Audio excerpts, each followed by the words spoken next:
that government officials were inappropriately using Twitter to censor by proxy, more specifically conservative content like the New York Post story on Hunter Biden's laptop, as we all know. And Republicans called on journalists Matt Taibbi and Michael Schellenberger to testify on what comes to be known as the Twitter files. Check out this exchange that got a bit heated. Listen. Who gave you access to these emails? Who was the individual that gave you permission to access the emails? Well, the attribution from my story is sources at Twitter, and that's what I'm going to refer to. Okay. Did Mr. Musk contact you, Mr. Taibbi? Again, the attribution from my story is sources at Twitter. So you're not going to tell us when Musk first approached you? Again, Congresswoman, you're asking me to you're asking a journalist to reveal a source. So then you consider Mr. Musk to be the direct source of all this? No, now you're trying to get me to say that he is the source. I just can't answer your question. Well, either he isn't.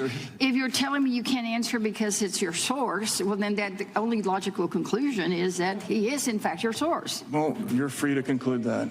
Well, sir, I just don't understand. You can't have it both ways, but let's move on because no, he can. He's a journalist. No, he can't, because either Musk is the source and he can't talk about it, or Musk is not the source. And if Musk is not the source, then he can discuss. No one has yielded. The gentlelady's out of order. You don't get to speak. She's out of order because he's interrupted. The gentlelady's not recognized. You're not recognizing my time. He has not said that. What he has said is he's not going to reveal his source, and the fact that Democrats are pressuring him to do so is such a violation. We're asking him about his conversations with Musk. The gentlelady has not yielded you time. You don't get to just talk over her. I have not yielded time to anybody. I want to reclaim my time, and I would ask the chairman to give me back some of the time because of the interruption.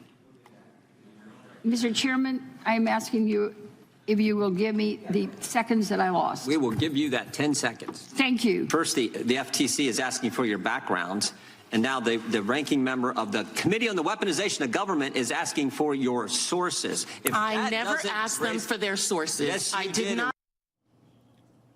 All right, for more on this, let's bring in Wyoming Congressman Harriet Hageman.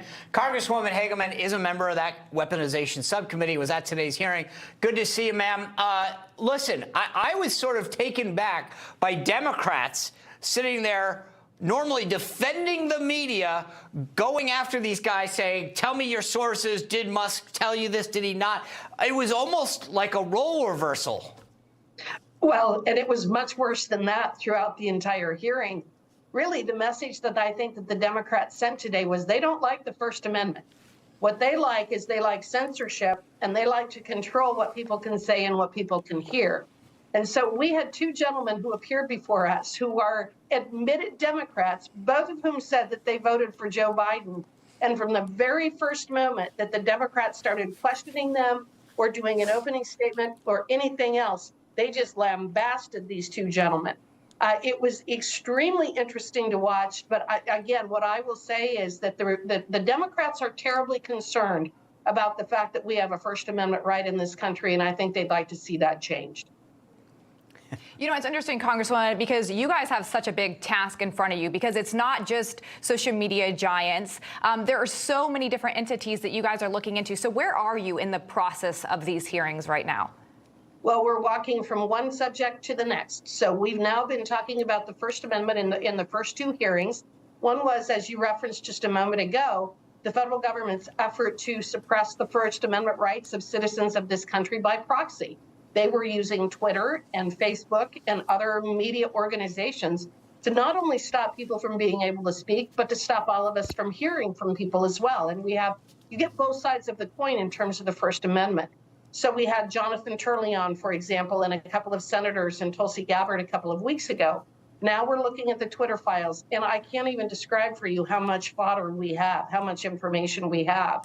The way that I would describe it is that the FBI was using the terms of service from Twitter to suppress the First Amendment. And what is bizarre is they would send, hundreds of names to Twitter or Twitter handles and say, we think that these people are violating your terms of service. Well, why in the world would the FBI be involved with whether an individual was violating the terms of service of a private contract? And the point that I made during the hearing is, which is broader, the First Amendment or the terms of service? Well, clearly the First Amendment is broader. The other point that I made is, although they talk about misinformation and disinformation and that sort of things, the thing that the FBI never, ever raised was anything that was illegal. They weren't saying that these tweets were illegal. They weren't claiming that the people who were doing the tweets were engaged in any kind of illegal conduct whatsoever. They weren't looking at illegality. They were looking at whether they agreed with or disagreed with the tweets that were being tweeted. In 10 seconds, let me ask you this. There's been some criticism. I don't mean to jam in this, but I'm out of time. There's been some criticism from the right that this committee doesn't have adequate staffing because Chairman Jordan is overseeing the Judiciary Committee and this subcommittee. Is that fair criticism or not? No, it's not. We have plenty of staff. We have adequate staff.